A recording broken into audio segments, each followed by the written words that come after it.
What if I told you that the difference between those who achieve effortlessly and those who struggle is not luck, not destiny, but science? The human system is the most sophisticated machinery on this planet. If you know how to operate it, nothing is impossible. The mind is a powerful creator, but it cannot work with hazy intentions. A vague desire is like a rudderless ship. It may drift, but it will never reach its destination. True achievement begins when you crystallize your vision into something so sharp, so tangible that it becomes impossible to ignore. Write it down in vivid detail. See it behind your closed eyes. Feel its texture, its weight, its reality in your bones. When your target is clear, your entire being aligns to make it happen. Not through force, but through an almost gravitational pull toward what you've defined. Most people live in the fog of maybe and someday, wondering why their dreams never materialize. But the brain is a goal-seeking mechanism. It thrives on precision. If you feed it ambiguity, it will return confusion. If you feed it clarity, it will engineer pathways to success. This isn't mystical thinking, it's neuroscience. Studies show that when you articulate a goal with specificity, the reticular activating system in your brain begins filtering the world for opportunities you'd otherwise miss. Suddenly, the right people, ideas, and resources appear as if summoned. Clarity isn't just about knowing what you want. It's about knowing why you want it. The why is the fuel that sustains you when obstacles arise. Without it, even the most brilliant plan collapses at the first sign of resistance. But when your purpose is etched into your soul, setbacks become detours rather than dead ends. Ask yourself, what will this achievement give me? Freedom, fulfillment, a chance to uplift others. The deeper your reason, the more unshakable your resolve. There's an alchemy that happens when thought transforms into commitment. The moment your dream stops being a fantasy and becomes a non-negotiable truth, the universe conspires to meet you halfway. This is why rituals matter. Writing your goals daily, creating vision boards, or speaking them aloud. These acts bridge the gap between imagination and reality. They train your nervous system to believe what your mind can see. And when belief takes root, action ceases to be a struggle. It becomes an inevitable expression of who you already are. The first and greatest act of power is deciding, truly deciding, without reservation or escape route. Most never reach this point. They hover in the safe middle ground of "I'll try," rather than "I will." But those who cut through hesitation and plant their flag in the ground of absolute certainty discover something remarkable. The fastest way to achieve anything is to remove all other options. When retreat disappears as a possibility, the mind unlocks reserves of creativity, courage, and capability that otherwise remain hidden. Clarity, then, isn't just the starting point. It's the sword that cuts through every obstacle in your path. Your body is not just a vessel for your mind. It is the very foundation upon which your thoughts, emotions, and actions are built. Science reveals a profound truth. The way you carry yourself physically directly shapes your mental state. When you stand tall with shoulders back and chest open, you aren't just projecting confidence to the world. You're sending powerful biochemical signals to your brain that say, "I am capable." This is no mere metaphor. It's neurochemistry in action. Studies show that adopting expansive power poses for just 2 minutes can increase testosterone, the dominance hormone, by 20% and cortisol, the stress hormone, by 25%. The reverse is equally true. Slumped shoulders, a sunken chest, and downward gaze don't just reflect low energy. they create it. Your posture forms a continuous feedback loop with your nervous system, either reinforcing strength or perpetuating weakness. This explains why people who have suffered defeat often physically collapse in on themselves. The body mirrors the mind's surrender. But here's the revolutionary insight: you can reverse this process. By consciously changing your physicality, you can rewrite your mental narrative.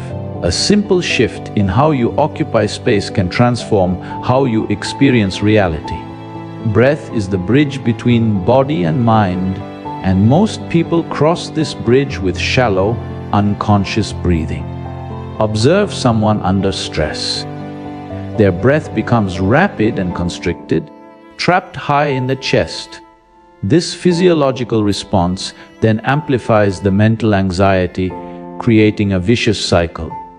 But when you consciously deepen your breath, expanding the diaphragm fully, you activate the parasympathetic nervous system, the body's natural relaxation response. This is why ancient traditions placed such emphasis on breath work. They understood what modern science now confirms: that the rhythm of your breath dictates the rhythm of your mind. Movement is medicine for both body and consciousness. A body in stagnation breeds mental stagnation. When you engage in physical activity, whether yoga, walking, or more vigorous exercise, you're not just strengthening muscles, you're upgrading your entire operating system. Exercise releases brain-derived neurotrophic factor, BDNF, a protein that stimulates neurogenesis, the growth of new brain cells. This explains the runner's high and the clarity that often follows physical exertion. The body must be in motion for the mind to discover its highest potentials. Those who neglect their physicality are attempting to climb the mountain of achievement with unnecessary weights tied to their feet. The most profound realization is this: your body speaks to you constantly, but most have forgotten how to listen. Every tension, every ache, every surge of energy carries information about your state of being. When you develop this somatic awareness, your body becomes not just an instrument, but a wise teacher. The fastest way to change your mindset is often to first change your bodily state. Stand like someone who belongs where you're going. Move with the grace of someone who has already arrived. Breathe like someone at peace with the challenges ahead. Your physiology is the doorway to your psychology, and mastery begins with this fundamental truth: you don't just have a body. You are a body-mind continuum. Treat this sacred instrument with respect, and it will carry you to heights you've only imagined. The greatest enemy of achievement isn't failure, it's delay. That silent killer of dreams that whispers later until later becomes never. Science reveals a crucial truth about human behavior. The longer you wait to act on an impulse, the weaker that impulse becomes. Every moment of hesitation allows resistance to build its fortress. But here's the powerful countermove. By taking action within those critical first 2 minutes, you hijack this psychological pattern. You don't need massive effort, just enough motion to break inertia's grip. That first email draft, those initial sentences of your book, the simple act of lacing up your running shoes. These small actions create a ripple effect that often carries you far beyond what initially intended. Newton's first law applies to human potential as much as to physics. Objects in motion tend to stay in motion. The hardest part is always the beginning. The energy required to go from 0 to 1 is exponentially greater than moving from 1 to 10. This explains why so many brilliant ideas die in the womb of procrastination. But when you implement the 2-minute rule, you're essentially tricking your brain past its own resistance. You're not committing to writing a novel.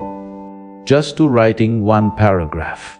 Not to cleaning the entire house, just to clearing your desk.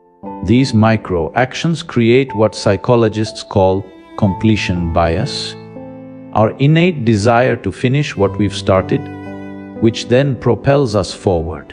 There's a neurological magic in those first 2 minutes that most people never harness. When you begin a task, no matter how small, your brain releases dopamine, the motivation molecule. This creates a sense of reward that makes continuing the activity more appealing. It's why video games are so addictive. They provide immediate micro accomplishments. You can use this same principle for productivity. Each 2-minute start is like depositing motivation into your mental bank account. Over time, these small deposits compound into an unstoppable drive. The person who masters this technique doesn't rely on fleeting willpower. They've engineered a system where motivation generates itself through action. Consider how nature works. A tiny seed breaks open with minimal effort, yet contains the potential for a mighty tree. Your initial actions are those first cracks in the seed coat. The 2-minute rule isn't about the time invested. It's about the psychological barrier shattered.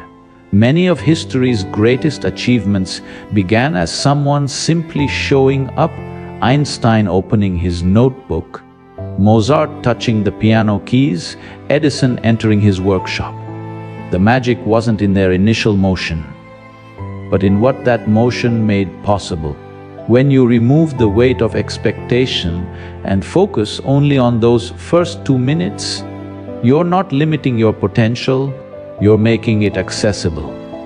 This principle exposes one of life's most liberating truths. You don't need to feel ready to begin. In fact, waiting until you feel ready is often the very thing preventing you from starting.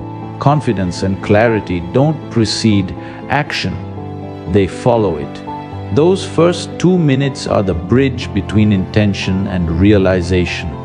Every master was once a beginner who refused to let hesitation win. The next time you feel resistance, don't negotiate with it, move through it. Set a timer for 2 minutes and begin. You'll discover that action isn't just the effect of motivation, but its cause. And in that discovery, you'll unlock one of the most powerful secrets of high achievers throughout history. They didn't wait for the perfect moment. They created it through immediate, consistent action. The grandest achievements in life are rarely the result of sudden, heroic efforts. They emerge from the quiet consistency of small, daily actions. Like water patiently shaping stone, micro habits create transformation so gradual it's almost imperceptible, yet so powerful it can redefine who you are. Neuroscience reveals that our brains rewire themselves through repetition, not through occasional bursts of activity, but through the rhythmic pulse of practiced behaviors. When you commit to reading just 10 pages a day, you're not merely accumulating knowledge. You're sculpting new neural pathways that gradually make you into someone for whom learning is as natural as breathing. This is the alchemy of atomic habits. They work beneath the surface of consciousness until excellence becomes instinct. Most people underestimate these tiny actions because they judge them by their immediate impact rather than their compound effect. Saving $1 today seems insignificant until you realize that daily dollar invested wisely could grow into a fortune over decades. Similarly, one push-up won't transform your physique, but the person who does one daily creates something far more valuable than muscles. They forge an unbreakable identity as someone who shows up for themselves. The true power of micro habits lies not in what they accomplish, but in who they help you become. Each small act is a vote for your new self, And when those votes accumulate, they rewrite your self-concept at the deepest level. The human mind resists drastic change. It triggers our primal fear of the unknown. This explains why New Year's resolutions often fail spectacularly. They demand too much too soon. But micro habits bypass this resistance entirely. When you tell yourself you'll meditate for just 1 minute or write 1 paragraph, the psychological barrier crumbles. There's no threat, only invitation. Yet here's the beautiful paradox. Once you begin, you often continue beyond your initial commitment. That 1 minute of meditation frequently becomes 5. That single paragraph often flows into a page. The micro habit isn't the limit, it's the doorway through which your potential walks freely. Modern society has conditioned us to crave instant results, but nature operates differently. A bamboo plant spends years developing its root system underground before exploding upward at astonishing speed. Your micro habits are those invisible roots, the daily disciplines that seem to produce nothing until suddenly everything changes. The writer who pens 200 words daily may not see progress for months until one day their skills reach critical mass and opportunities multiply exponentially. This is the secret the impatient never discover. That small, consistent actions generate momentum that eventually becomes unstoppable. The tortoise didn't beat the hare because he was faster, but because he understood the physics of persistence. Perhaps the most profound aspect of micro habits is their democratization of excellence. They make mastery accessible to anyone willing to start small and stay consistent. You don't need extraordinary willpower, just ordinary commitment. The musician practicing scales 15 minutes daily will eventually surpass the talented amateur who practices sporadically. The difference between success and struggle often comes down to this simple equation. Can you show up when you don't feel like it? Micro habits train this muscle of discipline until it becomes second nature. In a world obsessed with quantum leaps, the real winners are those who understand the transformative power of incremental gains, who know that the fastest way to achieve anything worthwhile is often to move slowly, but never stop moving. Your brain is not just a passive receiver of reality, it's an active predictor, constantly constructing your experience of the world before it even happens. This predictive processing is why elite athletes spend hours in mental rehearsal, visualizing every detail of their performance down to the sweat on their brow and the texture of the equipment in their hands. When you vividly imagine an action, your brain fires the same neural pathways as when you physically perform it. This isn't wishful thinking, it's neural preparation. Studies on basketball players show that mental practice alone can improve free throw accuracy nearly as much as physical practice. Your mind cannot distinguish between what you vividly imagine and what you physically experience, making visualization one of the most potent tools for achievement ever discovered. The most successful people in any field understand this secret. They've trained their brains to expect success. When you repeatedly picture yourself accomplishing a goal with emotional intensity, you're essentially installing success as your brain's default prediction. This creates a self-fulfilling prophecy. Your brain begins noticing opportunities and resources it would otherwise filter out. Your body language shifts to match your mental image, and you naturally make choices aligned with your vision. The opposite is equally true. Those who constantly imagine failure or obstacles program their nervous system to seek out exactly those outcomes.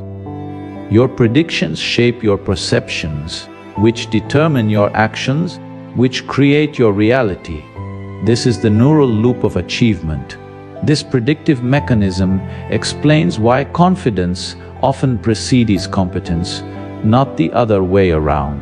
When you consistently see yourself as capable in your mind's eye, your brain starts filling in the gaps to make that image real. You unconsciously acquire the skills, make the connections, and develop the habits that match your internal narrative. This is how ordinary people accomplish extraordinary things. They don't wait until they're ready. They cultivate the neural blueprint of readiness through relentless mental rehearsal. The person who sees themselves as a confident public speaker will stumble through early speeches differently than someone who sees themselves as inherently nervous. Their brains are working toward different predictions. Your predictive brain is always scanning for patterns, and it uses your past experiences to forecast your future. This is why breaking negative cycles requires conscious intervention. When you've repeatedly failed at something, your brain expects failure. And this expectation becomes the obstacle itself. Visualization interrupts this pattern by giving your brain new data to work with. Each vivid mental rehearsal is like depositing evidence in your neural bank that says, "This is possible." Over time, these deposits outweigh your past failures, and your brain's predictions shift. This is why Olympic athletes review footage of their best performances. They're feeding their prediction machinery with success patterns. The practical application of this principle is simple yet profound. Spend time each day not just thinking about your goals, but experiencing them in your mind with multisensory detail. See the colors, hear the sounds, feel the textures of your success before it manifests. The more real you can make it in your imagination, the more your brain will work to make it real in the world. This isn't about positive thinking, it's about predictive programming. When your brain truly expects something to happen, it orchestrates your thoughts, behaviors, and even luck to align with that expectation. Your mind is always predicting. The question is whether you're consciously directing those predictions or leaving them to chance. Master this, and you master one of the most powerful forces shaping your reality. Dopamine is often misunderstood as merely the pleasure chemical, but its true role is far more profound. It's the molecule of motivation, the neurochemical spark that propels you toward your goals. This neurotransmitter doesn't just reward achievement, it anticipates it, creating that magnetic pull you feel toward things that matter to you. When you understand how to harness this natural system, you unlock a renewable source of drive that can sustain you through challenges. The key lies in structuring your pursuits to create regular dopamine releases. Not just at the finish line, but throughout the journey. Small wins aren't just stepping stones. They're neurochemical events that train your brain to associate effort with reward, transforming grind into gratification. The modern world has hijacked this delicate system with instant pleasures. Social media notifications, junk food, binge-worthy shows that flood our brains with dopamine for minimal effort. This creates a dangerous paradox. We're drowning in artificial motivation while starving for the real thing. The solution isn't to eliminate dopamine triggers, but to recalibrate them. When you consciously celebrate small progress, completing a workout, finishing a work session, sticking to a commitment, you're not just patting yourself on the back, you're chemically rewiring your brain to find deep satisfaction in meaningful effort. This is why the most accomplished individuals often have rituals around acknowledging progress. They're engineering their neurochemistry for sustained achievement. There's a neurological wisdom behind the old adage to enjoy the journey. When you fixate only on distant goals, you create a dopamine desert in the present, a neural landscape where motivation withers. But when you learn to extract dopamine from the process itself, from the daily acts of showing up and pushing forward, you create an endless wellspring of drive. This explains why some people persist through years of struggle while others quit at the first obstacle. Their brains are wired differently. The good news: you can rewire yours. By breaking big goals into smaller milestones and genuinely celebrating each one, you build what neuroscientists call a dopamine staircase, a series of ascending rewards that naturally pull you upward. The most successful people don't rely on willpower. They've created systems that make motivation automatic. They understand that dopamine isn't just about feeling good, it's about marking what's important. Every time your brain releases dopamine in response to an action, it's essentially tagging that action as worth repeating. This is how habits form, both good and bad. When you consciously attach dopamine to productive behaviors, through celebration, tracking progress, or social recognition, you're programming your autopilot for success.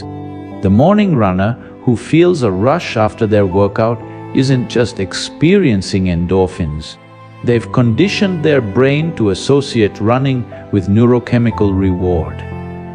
This knowledge transforms how we approach discipline. Traditional willpower is finite, it burns out like a fuel tank. But dopamine-driven motivation is renewable, it grows stronger with each cycle of effort and reward.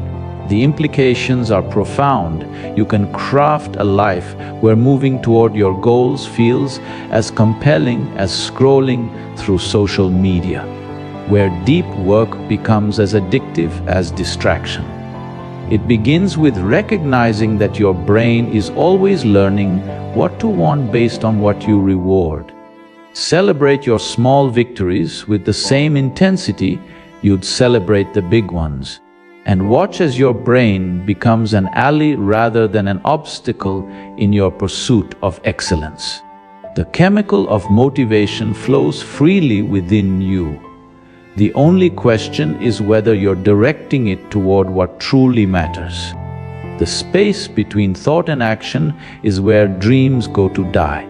That critical moment when inspiration strikes is also when resistance awakens. The voice that says, wait, think again, or maybe later. The 5-second rule is your weapon against this internal saboteur. When you count backward from 5 and physically move before reaching 1, you're executing a neurological override. This simple act disrupts the habitual hesitation pattern and creates a window where action can slip through before doubt closes the gate. It's not about having courage, it's about moving faster than fear can grab hold. The magic lies in the immediacy. The shorter the delay between impulse and action, the weaker resistance becomes. This technique works because of how our brains are wired. The prefrontal cortex, the seat of rational thought and decision-making, is slow compared to the primal, emotional centers that generate fear and hesitation. When you activate the 5-second countdown, you're essentially creating a cognitive distraction that prevents your survival brain from hitting the panic button. Research shows that the physical act of moving, standing up, stepping forward, even just changing your posture, triggers a cascade of neurochemical changes that shift you from passive contemplation to active engagement. Movement creates momentum, and momentum creates its own motivation. That first small action often carries you effortlessly into the next. Consider how many opportunities are lost in those first few seconds of hesitation. The speech never given, the connection never made, the idea never pursued, all casualties of that brief pause where courage fades. The 5-second rule protects you from becoming another statistic of unrealized potential. It's not about eliminating fear or doubt, those are natural human responses, but about developing the reflex to act despite them. Like a muscle, this reflex strengthens with use. What begins as a conscious technique becomes an unconscious competence, rewiring your automatic responses to challenging situations over time. You stop needing to count. You simply become someone who acts when inspired. The profound truth behind this method is that confidence isn't something you have. It's something you create through action. Waiting until you feel ready is the surest way to never begin. The 5-second rule bypasses this trap by recognizing that the feeling follows the doing, not the other way around. Each time you use it, you're collecting evidence that you can trust yourself to follow through. This evidence accumulates into unshakable self-trust, the foundation of all lasting achievement. The person who consistently acts on their intentions, no matter how small, builds an identity as someone who keeps promises to themselves. This principle reveals a counterintuitive truth about human potential. Speed matters more than preparation when it comes to taking action. The longer you deliberate, the more reasons you'll find to hesitate. But when you move quickly, within those 5 sacred seconds, you tap into a different kind of intelligence, one that doesn't overanalyze, but simply does. Some of history's greatest innovations and boldest moves came from people who acted on instinct before logic could talk them out of it. The 5-second rule isn't just a productivity hack. It's a way to access your most authentic, unfiltered potential. In those moments between knowing what to do and actually doing it, your future is being decided. Will you hesitate, or will you begin the countdown that changes everything? The flow state represents one of the most sought after and elusive experiences in human performance. Those moments when time dissolves, focus sharpens to a laser point, and action unfolds effortlessly. Neuroscience reveals this isn't just poetic description, but a measurable shift in brain function. During flow, the prefrontal cortex, the seat of self-criticism and analytical thinking, partially deactivates, creating what researchers call transient hypofrontality. This temporary quieting of your inner critic allows for uninhibited performance, where skill and challenge exist in perfect equilibrium. The paradox is that you can't force this state, but you can create the conditions where it's most likely to emerge. Through clear goals, immediate feedback, and tasks that stretch but don't overwhelm your abilities. The gateway to flow exists at the edge of your comfort zone, in that narrow band between boredom and anxiety. Too simple a task, and the mind wanders; too difficult, and frustration takes over. This explains why artists lose track of time while painting, or programmers enter the zone while coding. They've found that sweet spot where their skills meet a worthy challenge. The practical implication is profound. To invite more flow into your life, you must continually calibrate this balance. This means having the self-awareness to know your current capabilities and the courage to regularly expand them. Flow doesn't happen by accident. It's the result of intentional self-stretching, of seeking challenges that make you grow but don't break you. Modern life conspires against flow at every turn. The constant ping of notifications, the cult of multitasking, the pressure to always be on. These fracture attention into fragments too small for deep immersion. Flow requires what psychologist Mihaly Csikszentmihalyi called psychic energy, uninterrupted focus directed toward a single aim. The most productive people aren't those who juggle many tasks, but those who protect their attention fiercely enough to dive deep. This explains why many report their most flow-filled experiences during activities like surfing, chess, or musical performance, pursuits that demand complete presence. The lesson is clear: if you want to achieve more, sometimes you must do less, but with greater depth. The afterglow of flow states carries benefits far beyond the immediate performance boost. Regular immersion in flow actually reshapes your brain over time, strengthening neural pathways associated with focus, creativity, and emotional regulation. This creates a positive feedback loop. The more you experience flow, the easier it becomes to re-enter it. Athletes describe this as being in the zone, writers as being in the groove, but the underlying neuroscience is the same: practice entering flow, and you develop a kind of mental muscle memory for peak performance. This is why top performers across fields ritualize their preparation. They're not just warming up their bodies or tools, but tuning their minds for the state where magic happens.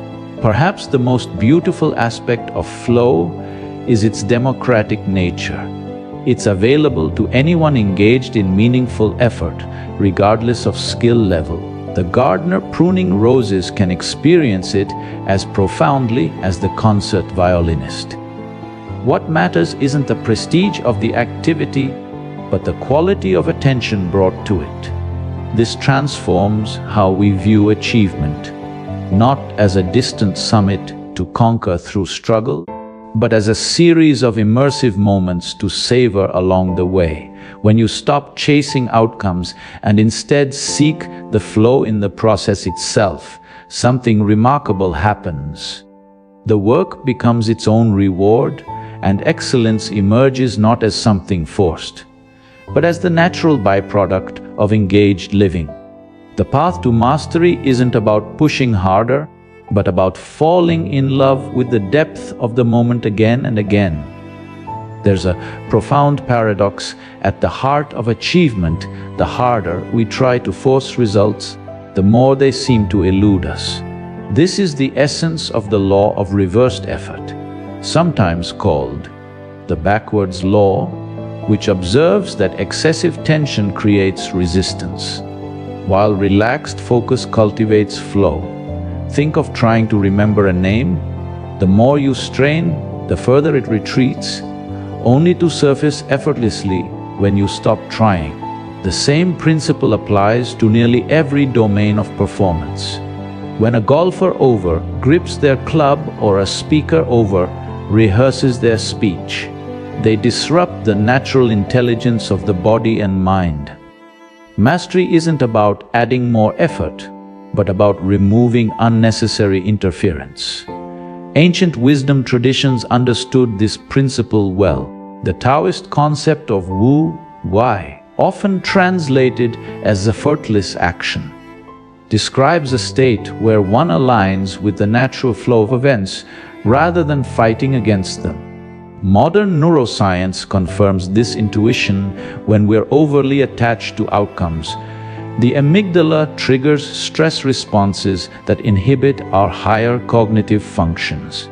Conversely, when we approach challenges with what athletes call quiet eye, a soft yet attentive focus, we access our full capabilities. This explains why some of history's greatest breakthroughs occurred during walks or showers, not in moments of strained concentration. The mind solves problems best when we stop forcing solutions. Our culture's obsession with grinding and hustling has blinded us to this fundamental truth.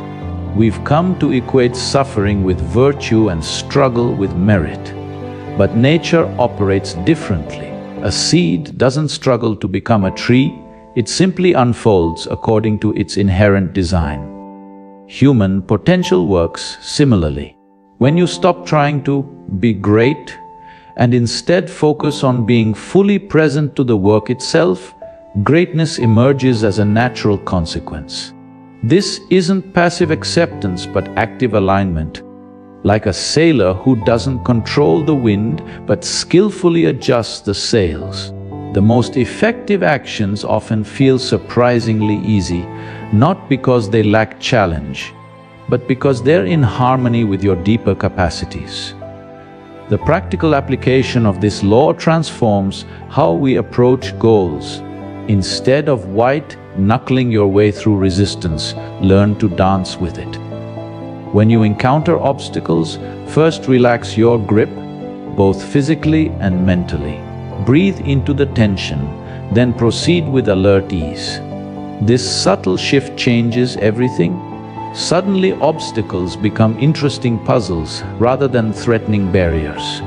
Musicians know this well.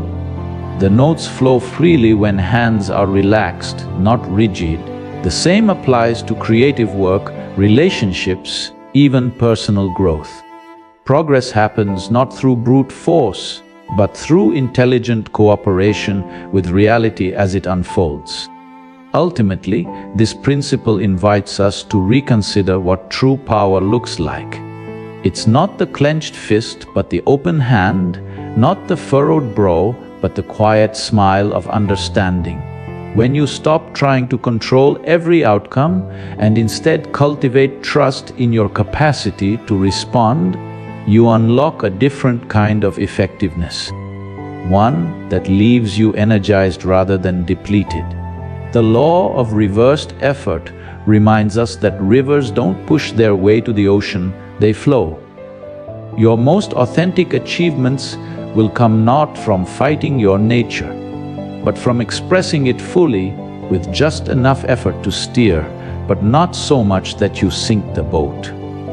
In this balance between action and surrender, between effort and ease, lies the secret to accomplishing more by straining less.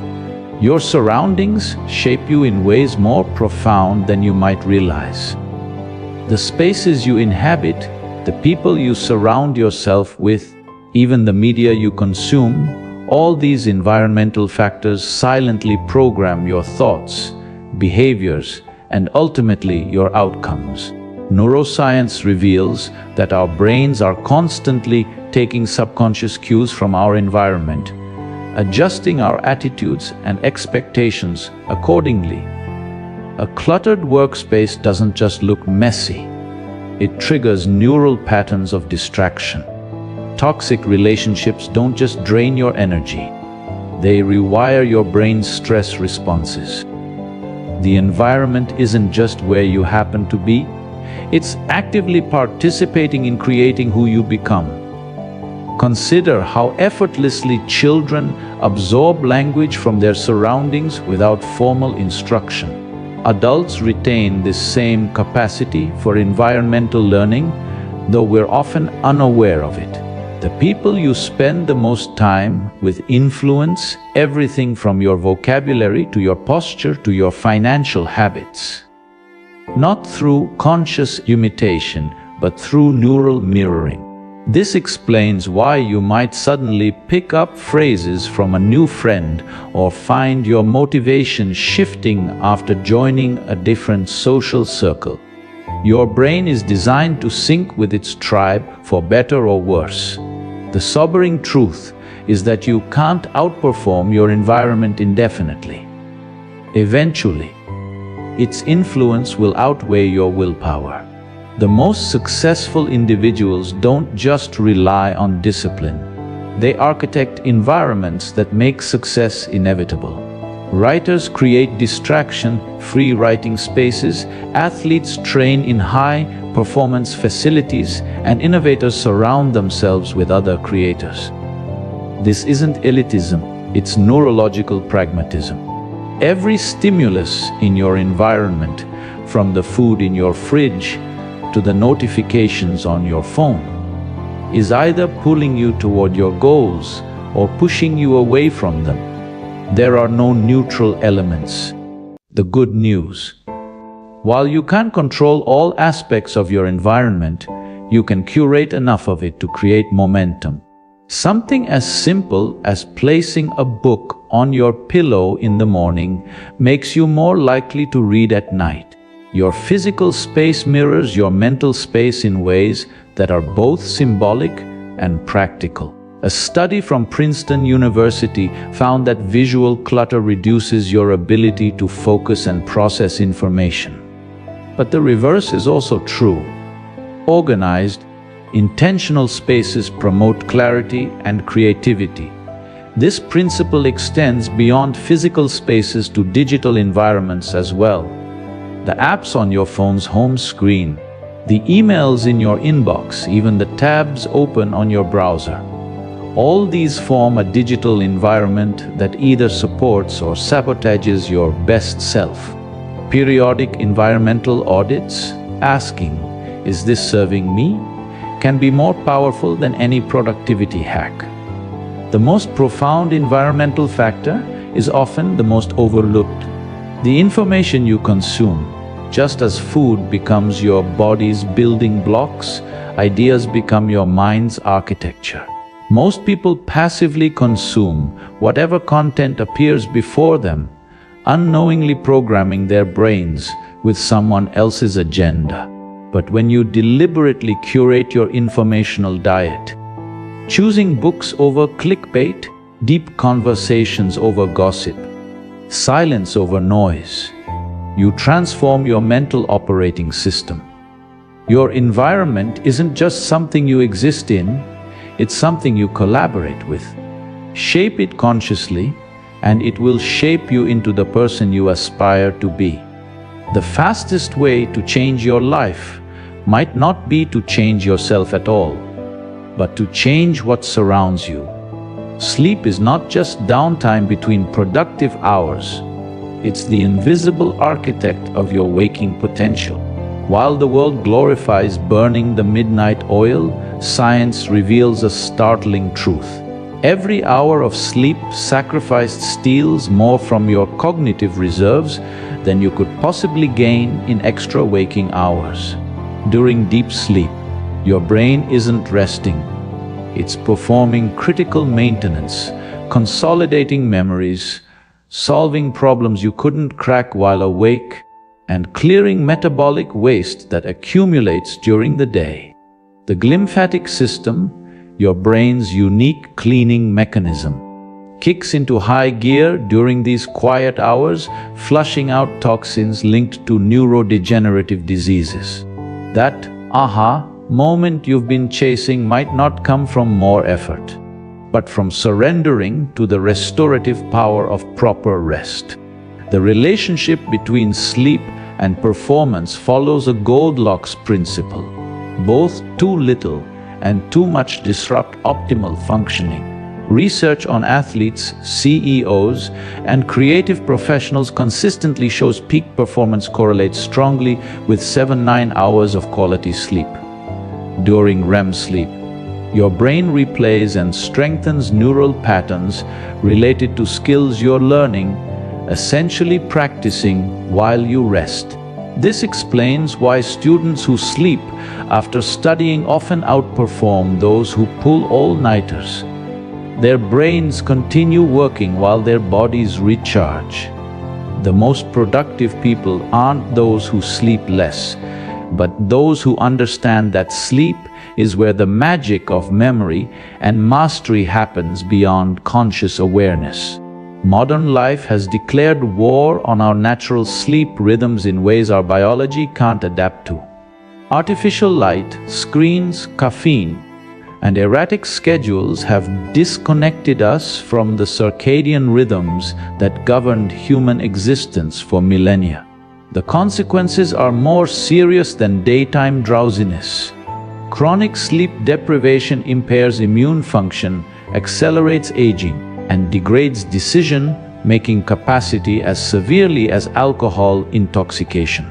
Yet many wear their sleep deprivation like a badge of honor, unaware they're compromising their health, creativity, and emotional resilience.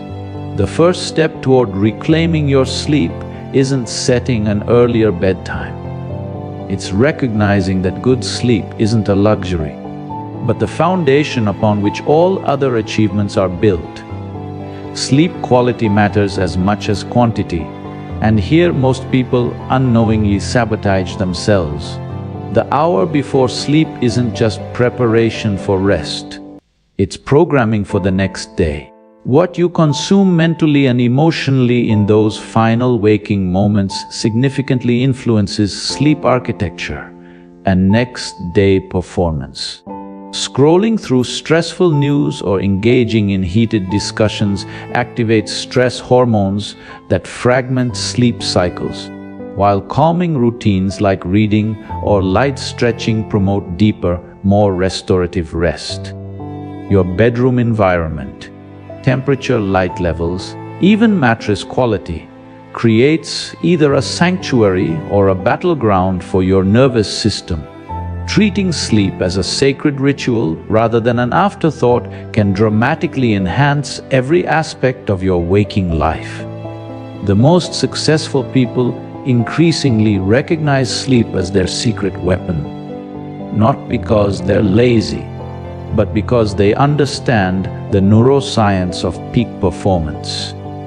Sleeping well doesn't mean you're doing less, it means what you do carries more impact. Well-rested minds make better decisions, regulate emotions more effectively, and sustain focus longer than their sleep-deprived counterparts. In a culture that prizes constant activity, choosing sufficient sleep becomes a radical act of self-respect, an acknowledgement that you're not a machine to be driven, but a human being whose potential is renewed each night.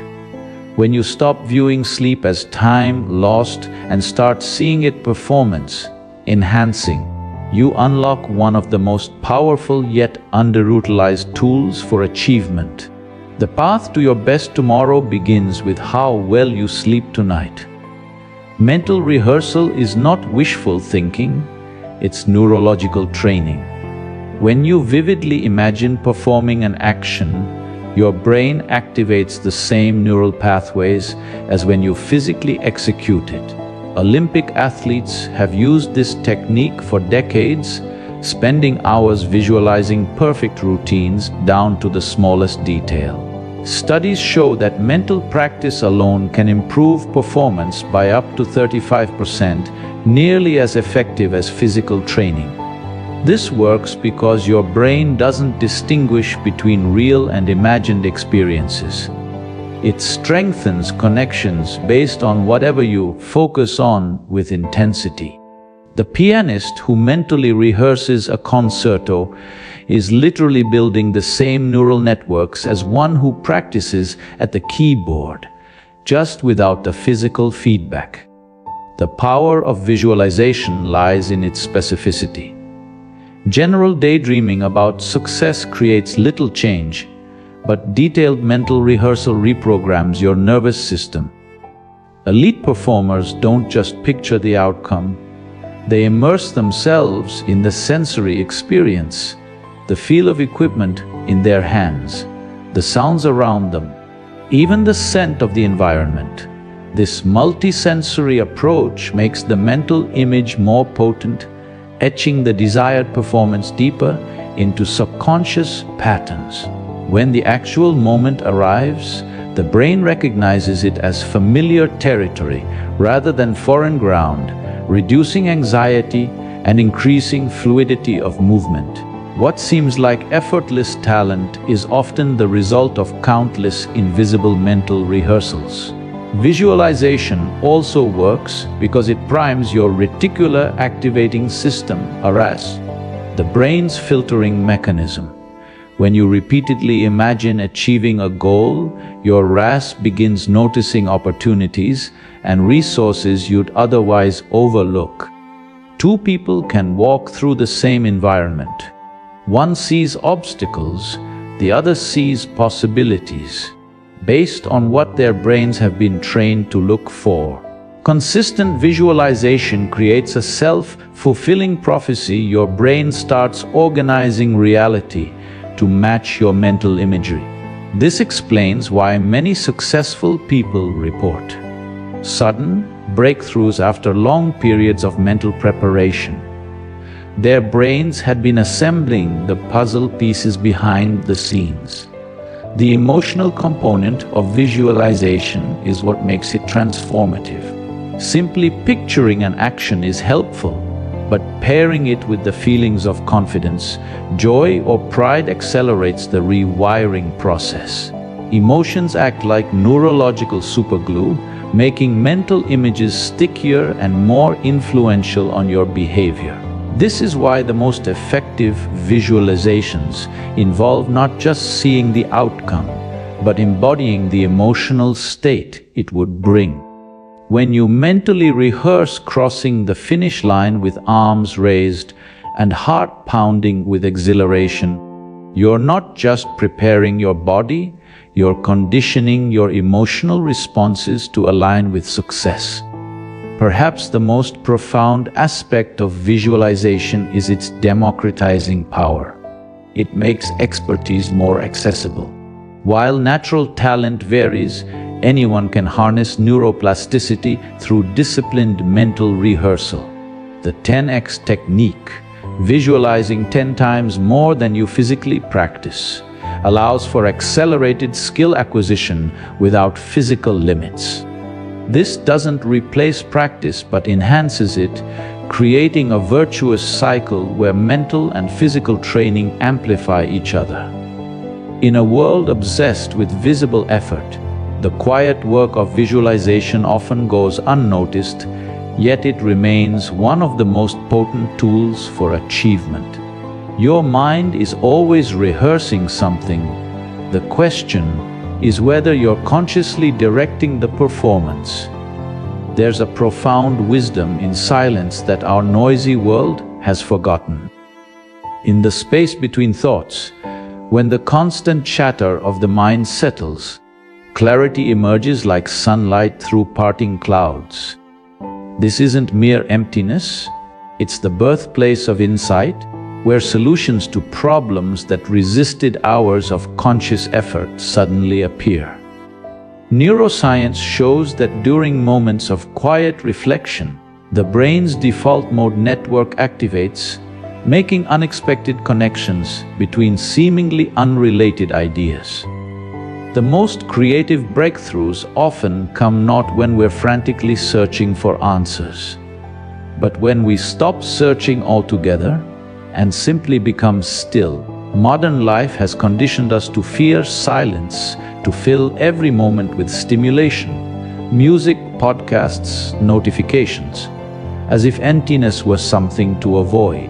Yet in this constant noise, we lose access to our deepest intelligence. Just as a muddy pond clears when left undisturbed, the mind needs intervals of silence to settle into its natural state of wisdom.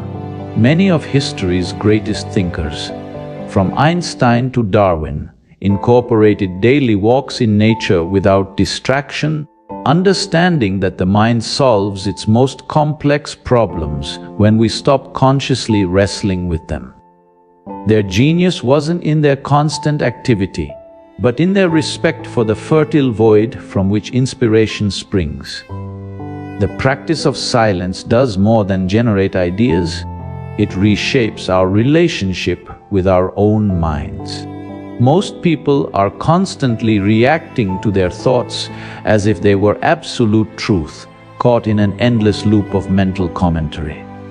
But in silence, we begin to notice thoughts as passing clouds rather than personal imperatives. This slight separation creates space for better choices, for responses rather than reactions. The athlete who pauses before a crucial shot, the leader who listens before speaking, the artist who waits for the right brushstroke, all understand that power resides not in the first impulse, but in the quiet moment before action. Silence also serves as an antidote to the emotional turbulence of modern existence. Research shows that regular periods of quiet reduce cortisol levels, lower blood pressure, and strengthen the prefrontal cortex, the brain region responsible for self-regulation. This isn't about meditation, in the traditional sense, but about creating simple oases of stillness throughout the day, the pause before checking your phone in the morning, the quiet minute before a meeting, the conscious breath when stress arises. These micro moments of silence accumulate into a profound shift from being driven by external stimuli to being guided by inner wisdom. In a culture that equates value with visibility and worth with productivity, choosing silence becomes a radical act of reclaiming your autonomy. The most centered individuals aren't those who had the most to say, but those comfortable with the unsaid. When you regularly return to silence, you develop an internal compass that isn't swayed by every passing opinion or crisis. Answers come more readily, decisions carry more weight, and actions align more closely with purpose. Not because you've thought harder, but because you've created space for truth to emerge. The silent mind isn't an empty mind, it's a mind attuned to frequencies too subtle for everyday noise. Inspiration is a fleeting visitor that doesn't stay long if you don't act quickly. It slips away like sand through open fingers. The 72-hour rule reveals a crucial truth about human motivation. The initial spark of an idea carries tremendous energy, but this energy dissipates rapidly if not channeled into action. Research in behavioral psychology shows that the likelihood of following through on a new intention drops dramatically after the first 3 days. That brilliant business idea, that creative project, that lifestyle change, all begin as neural fireworks in your brain, but without immediate action. Those fireworks fade into the night sky of forgotten possibilities. The most successful people aren't necessarily those with the best ideas, but those who develop the reflex to act while the idea still burns hot. Procrastination isn't just laziness. It's a neurological battle between your present self and future self. Your brain is wired to prioritize immediate comfort over delayed rewards, which explains why good intentions often get postponed indefinitely. The 72-hour rule works because it leverages the brief window when a new idea still feels exciting and novel, before your brain's resistance mechanisms fully mobilize. Taking even a small step within this window, registering the domain name for your business idea, buying the running shoes for your fitness plan, texting a potential collaborator, creates psychological ownership that makes abandonment much harder. These small actions serve as footholds that keep you climbing when initial enthusiasm wanes. There's a magical quality to inspired action that goes beyond mere logic. When you act quickly on intuition, you tap into what some call beginner's luck, that mysterious alignment of circumstances that often accompanies new ventures. This isn't supernatural, it's your brain operating at peak connectivity between conscious and subconscious processes. The longer you wait, the more your analytical mind interferes with this natural flow. Many groundbreaking inventions and artistic masterpieces emerged from this state of inspired immediacy. The creator acted before doubt could erect its barriers. The 72-hour rule honors this creative impulse by demanding action while the vision remains pure and unobstructed by overthinking. The practical application of this principle transforms how you approach goals. Instead of waiting for perfect conditions, that mythical time when you'll feel completely ready, you learn to start with whatever resources you have now. The first draft written with imperfect words is infinitely more valuable than the perfect book never begun. That initial action, however small, creates momentum that attracts people, opportunities, and insights you couldn't have predicted. This explains why some people seem to consistently get lucky. They position themselves for luck by being in motion. Action generates evidence that your idea has merit, which fuels further action in a self-reinforcing cycle. What begins as a tiny step within 72 hours can become an unstoppable trajectory. Ultimately, the 72-hour rule teaches us that timing is as important as the idea itself. Great opportunities are lost, not because they weren't recognized, but because they weren't acted upon quickly enough. Your future self will always find reasons to hesitate, more preparation needed, more research required, a better time coming. But your present self, intoxicated with inspiration, sees possibilities without obstacles. Honor that version of yourself by giving their vision at least one concrete form within 3 days. Whether the idea flourishes or falters matters less than the habit you build. The habit of trusting and acting on your intuition before the world talks you out of it. In that space between inspiration and action lives your unlived potential. Failure is not the opposite of success. It's the curriculum. Every misstep carries encoded wisdom that, when deciphered, accelerates progress more than any victory could. The brain learns far more from mistakes than from easy wins. fMRI studies show neural activity spikes dramatically when we err, creating stronger memory traces. This explains why children learn to walk not by never falling, but by falling forward slightly differently each time. The most accomplished individuals in any field aren't those who avoid failure, but those who extract its lessons efficiently. They've transformed setbacks into a sophisticated feedback system where every wrong answer brings them closer to the right approach. The difference between those who grow from failure and those who collapse under it lies in their framing. When you view obstacles as personal deficiencies, they become threats to avoid. But when you see them as data points in an ongoing experiment, they become valuable intelligence. This scientific mindset, where failure is merely evidence that a particular approach didn't work, liberates you from the paralysis of perfectionism. Thomas Edison didn't fail 1,000 times while inventing the light bulb. He discovered 1,000 ways it wouldn't work. That subtle shift in perspective turns stumbling blocks into stepping stones and transforms discouragement into determined iteration. Emotional resilience in the face of failure isn't innate.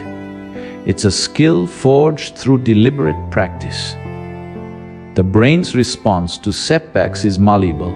Neuroplasticity allows us to rewire our reactions over time.